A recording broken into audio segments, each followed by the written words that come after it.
Olá, sejam bem-vindos ao EduquiLabcast. No programa de hoje, iremos falar sobre educação pós-Covid e desigualdade educacional. Sou Glenda Valverde e este é um podcast sobre dados, educação e economia. Vamos contar com a presença do professor Mozar Ramos, titular da Cátedra Sérgio Henrique Ferreira, da Universidade de São Paulo. E também contaremos com a Alessandra Benevides, diretora do EduquiLab. Oi, pessoal, tudo bem? Olá, tudo bom? Prazer enorme estar com vocês. Quero parabenizar por essa iniciativa. A pandemia do novo coronavírus impactou a educação em todo o mundo.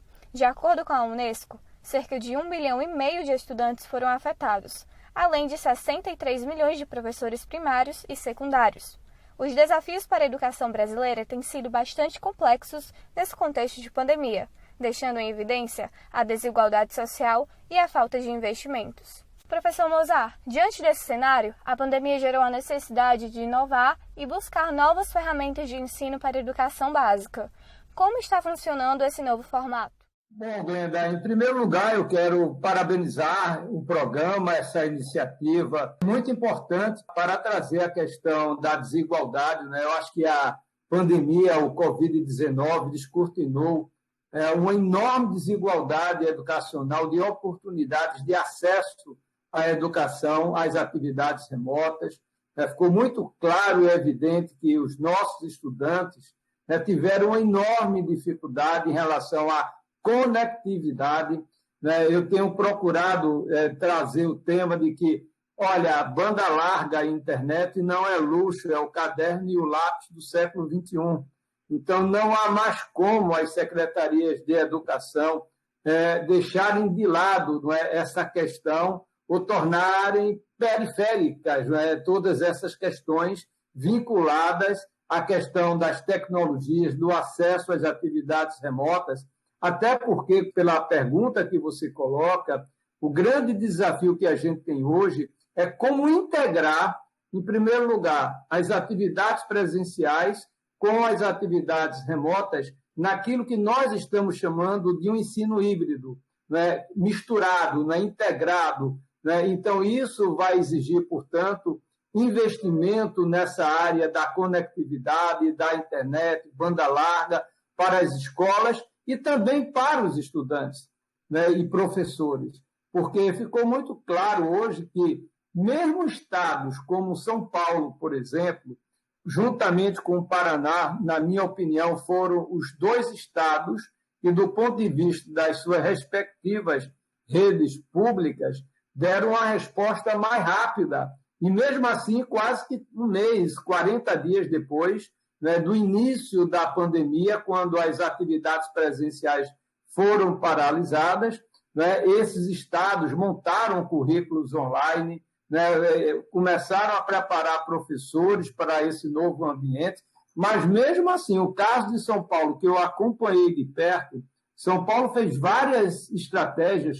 As três principais, a rede estadual, o governo do estado, a Secretaria de Educação, por exemplo, criou um centro de mídias inspirado no Centro de Mídias do Amazonas, Depois fez uma grande parceria com a TV Cultura para atividades assíncronas e uma grande também parceria com as telecomunicações para oferecer atividades remotas através de aplicativos.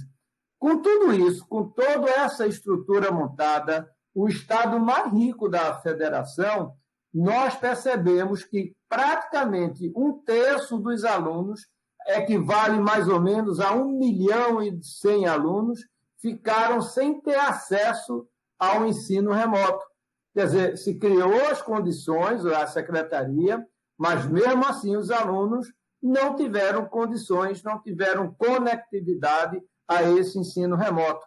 E isso descortinou uma grande desigualdade em todo o país, seja dentro de uma rede, entre redes, e até agora nós sabemos que vários municípios brasileiros, principalmente das nossas regiões norte e nordeste, as mais pobres, até hoje estão sem condições de oferecer atividades remotas aos seus estudantes. Então, isso significa que o país vai ter que fazer um grande esforço do ponto de vista de investimento, um investimento que possa não só prover esses insumos, mas também preparar professores para essas atividades remotas, porque a formação para o ensino presencial é uma coisa, a formação de professores para trabalhar nesse mundo digital, com essas novas tecnologias, é uma outra estratégia. São outras habilidades que esses professores irão precisar desenvolver para poder, de fato, preparar os seus alunos, né, para esse novo ambiente do século XXI. Professor, o senhor estima mais ou menos quanto tempo vai levar até que a gente consiga recuperar essa parte de conhecimento perdido por conta da pandemia? Quer dizer, quanto tempo o senhor estima? Olha, Ale, eu diria que essa é a pergunta cuja resposta é de 100 milhões de dólares. Todo mundo está se perguntando, né? Não é para reduzir a desigualdade que nós tínhamos antes, né? É para a gente voltar antes da pandemia, cuja desigualdade já era enorme no nosso país, né? Só para dar uma ideia, por exemplo, uma criança que é do quartil de renda mais baixo, né, de cada 100, somente 29 têm acesso à creche. E do quartil mais alto de renda, é 51%. Né? E isso, acesso à creche, é apenas um exemplo. Mas se a gente for olhar, por exemplo, a aprendizagem educacional, a gente vai ver que, em média, os alunos da rede particular, pelos insumos, pela capacidade que tem de acessar determinados conhecimentos e bens culturais, têm maior capacidade também de aprendizagem pelo fato de ter esses acessos que muitas vezes o aluno da rede pública não os tem. Então, isso gera uma enorme desigualdade do ponto de vista de aprendizagem e também do ponto de vista, por exemplo, de acesso ao ensino superior. Então, essa questão que você coloca, quando isso dependerá de alguns fatores, inclusive da questão do controle sanitário. Tudo leva a crer, infelizmente, que estamos tendo uma segunda onda, né? Então, aquilo que já estava sendo um esforço enorme das escolas retornarem gradualmente às atividades presenciais, a gente vai ter que começar a verificar qual é o tamanho dessa segunda onda.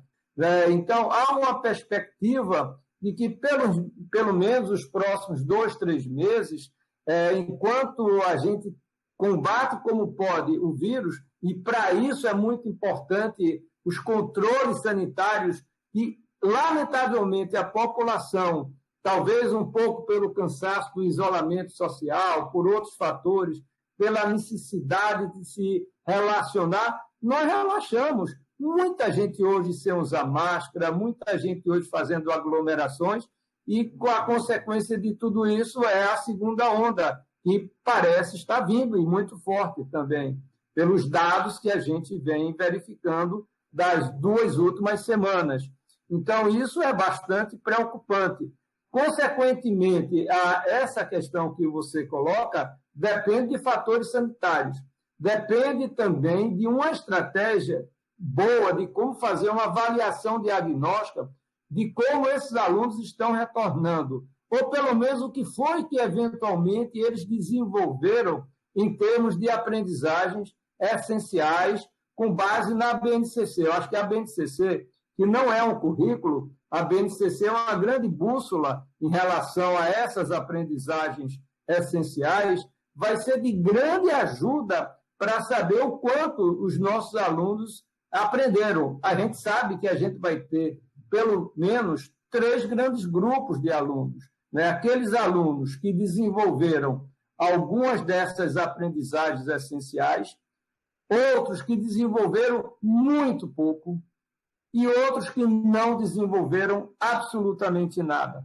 Então, as escolas, as redes de ensino vão ter que, de alguma maneira, preparar estratégias para que não haja essa defasagem a partir do momento de um retorno em escala ao ensino presencial. Nesse sentido, além da avaliação diagnóstica, o próprio Conselho Nacional de Educação propôs e foi já acolhido o que nós estamos chamando de um contínuo curricular, ou seja, de como integrar as atividades de 2021 com as atividades de 2020 que, eventualmente, não foram desenvolvidas no ano em curso. Então, a gente vai ter praticamente 2 anos em um, né, do ponto de vista 2 anos escolares no ano letivo de 2021, esperando que a gente não precise ingressar em 2022.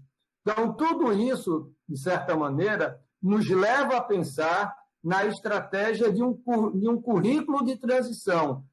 Eu acho que é muito importante ajudar agora as redes em traçar um currículo de transição relativo a esse momento de pandemia que nós estamos vivendo, né? E, por essa razão, o Conselho Nacional de Educação havia indicado a extensão da atividade remota até dezembro de 2021, não para substituir a atividade presencial quando fosse reiniciada de maneira segura, mas para poder complementar essas atividades que os alunos deixaram de desenvolver em 2020. Então, é toda uma complexidade que vai exigir muito planejamento, muito foco, sem esquecer, não é, Alessandra, que a partir de 2021 nós vamos ter 5.570 municípios com novas gestões, a larga maioria deles,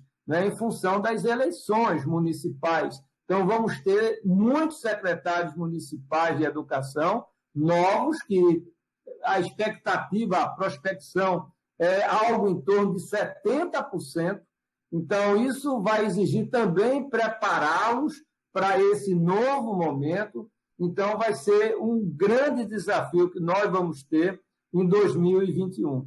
A pandemia acabou expondo a desigualdade em que vivemos. As aulas online não são realidade de todos, já que, de acordo com a Unesco, cerca de 826 milhões de alunos não têm acesso a um computador em casa.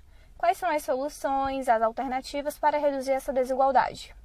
Não só voltar à desigualdade que era antes, que existia antes, mas como reduzir mesmo? Como fazer essa convergência?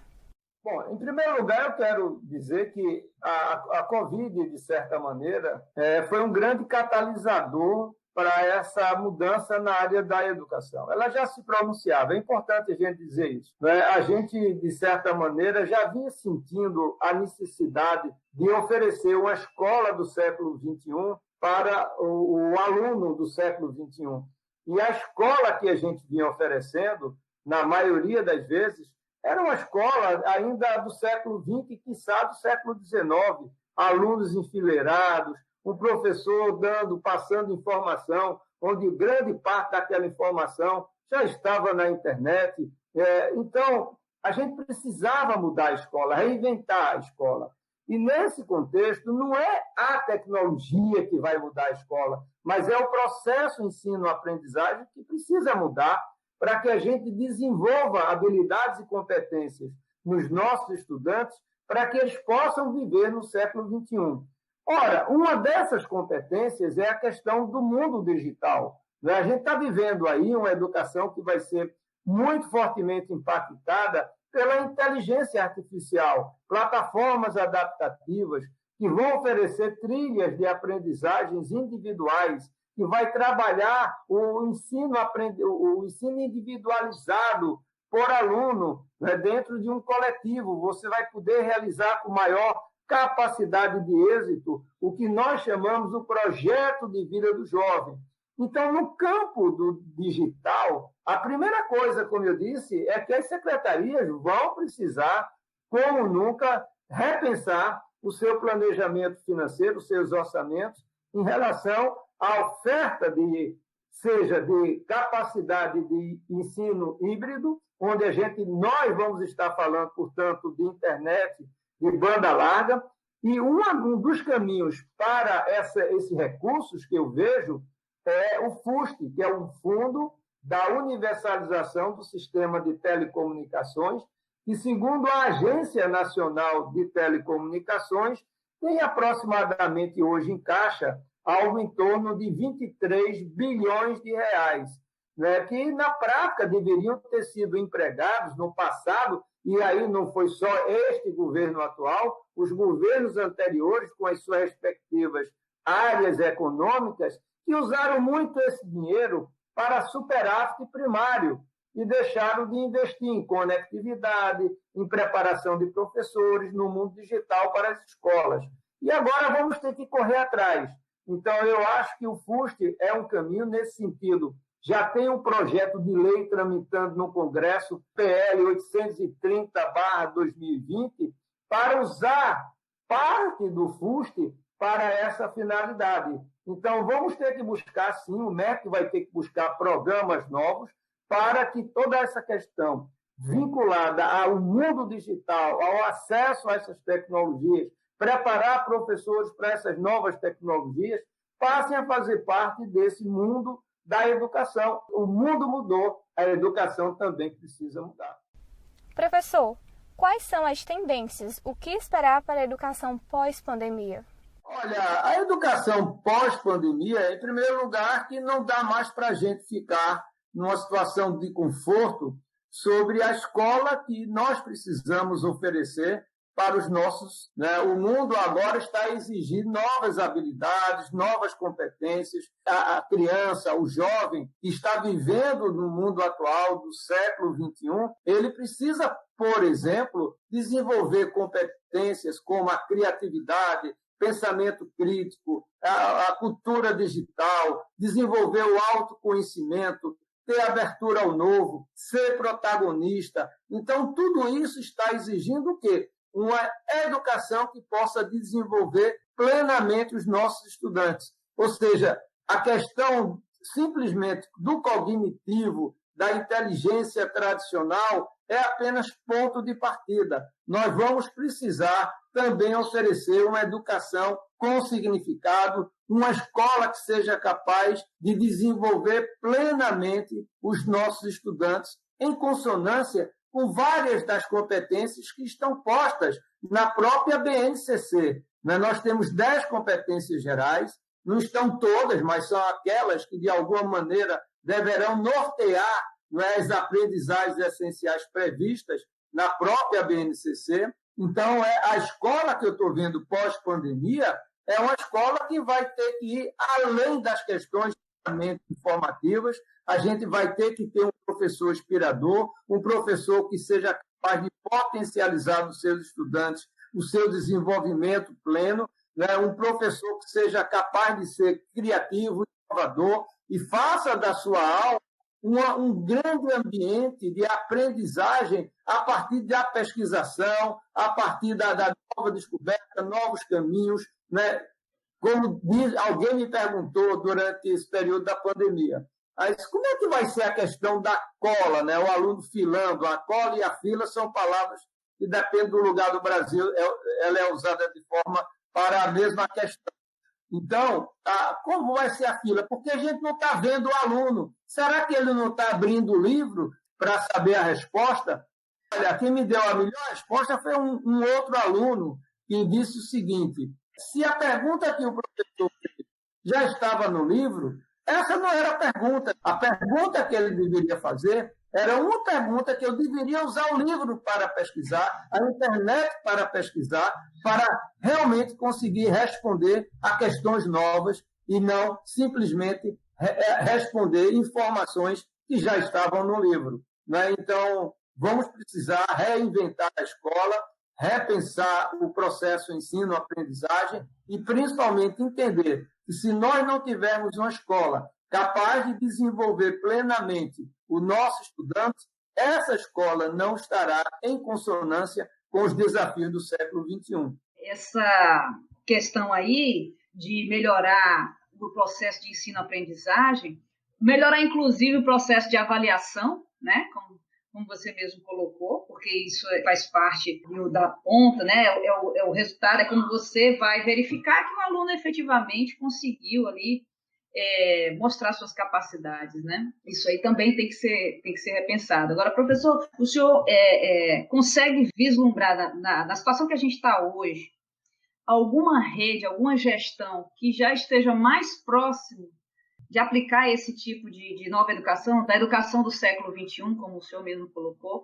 A gente já tem caminhos dentro da rede pública, principalmente, né, que apontam para isso aí, ou estamos todos os estados e municípios mais ou menos no mesmo barco? Eu acredito que nós estamos em estágios diferentes, pelo menos se nós olharmos em termos de aprendizagens escolares.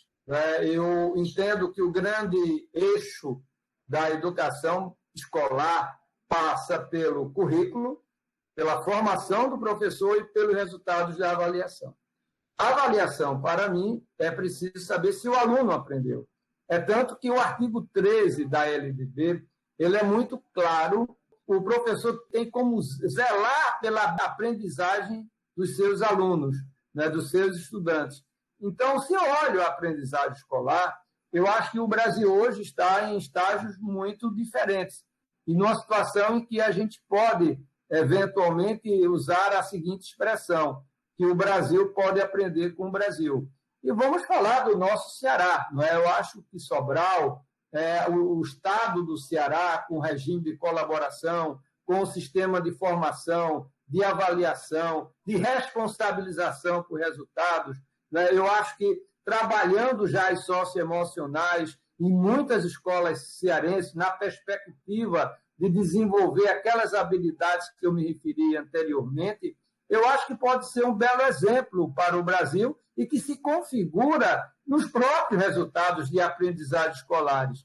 Vamos ver, por exemplo, que no último IDEB agora de 2019, há 2 meses, 3 meses atrás divulgados, né, 84% dos municípios cearenses bateram a meta do IDEB para os anos finais do ensino fundamental, enquanto que São Paulo, o estado mais rico da federação, apenas 13%.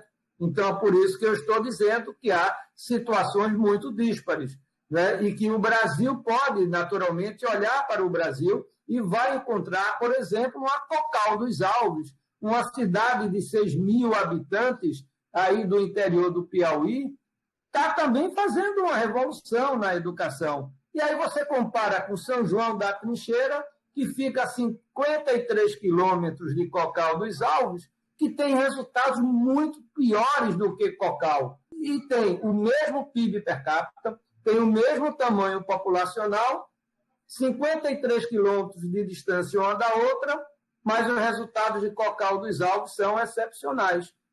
Então, é preciso que o Brasil aprenda com o Brasil a fazer a coisa certa, né? E, nesse sentido, eu entendo que a resolução, as 2 resoluções de formação de professores, a Base Nacional Comum de Formação de Professor, que o Conselho Nacional de Educação recentemente aprovou e já homologadas as 2 resoluções pelo Ministério da Educação, tanto a formação inicial como para a formação continuada de professores, já dialoga com essas necessidades do século XXI. Agora, o que o MEC precisa fazer é implementá-las, né? Criar programas de indução para implementá-las. Então, eu diria que o Brasil já tem caminhos, precisa agora ter políticas mais duradouras e que possam, naturalmente, se inspirar com experiências exitosas dentro do próprio Brasil. Eu gostaria de agradecer ao professor Mozart e à professora Alessandra por aceitarem participar. O 3º episódio do EduquiLabcast está terminando.